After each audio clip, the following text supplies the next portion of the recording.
తెలంగాణ పంచాయతీ ఎన్నికల్లో చిత్ర విచిత్ర సంఘటనలు జరుగుతున్నాయి.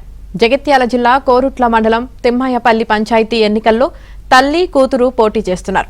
బీఆర్ఎస్ మద్దతుతో తల్లి గంగవ్వ, కాంగ్రెస్ సపోర్టుతో కూతురు సుమలత బరిలోకి దిగారు.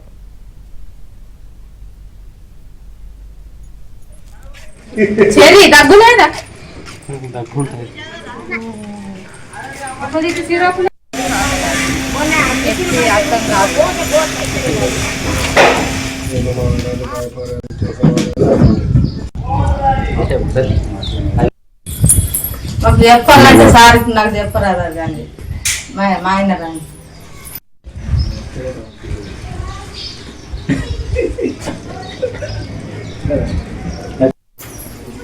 అదే కావాలని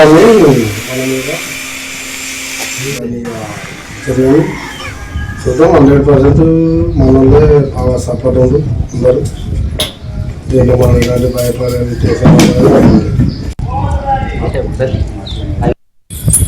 మాకు చెప్పాలంటే సార్ తిమ్మాయపల్లెకు నామినేషన్ ఎత్తున్నా, సర్పంచ్కు నిలబడుతున్నా.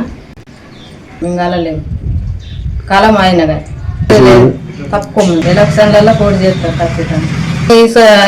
పోయిన సంవత్సరం 5 సంవత్సరాలు చేసిండు, అప్పుడు బాగానే చేసిరు.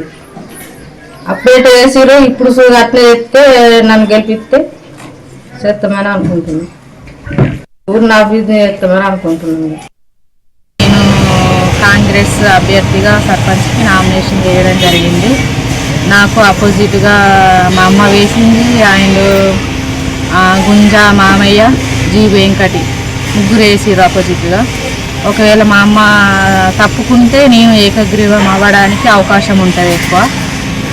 ప్రజల ఈ కాంగ్రెస్ తరఫున నేను ఒకవేళ సర్పంచ్గా గెలిస్తే ఊరిని కానీ ప్రజల్ని కానీ కొంచెం అవగాహన డెవలప్ చేయడానికి బాగా అవకాశం ఉంటుందని నన్ను నామినేషన్ గెలిపించాలని కోరుకుంటున్నాను. అంటే ఎలక్షన్లో నిలబడడానికి కారణం అమ్మ కాదు, మామూలుగా ప్రజల్ని కానీ స్కూల్ని కానీ ఉన్న ఏరియాని కానీ బాగా డెవలప్ చేయడానికి నిలబడాలని కోరుకుంటున్నాను.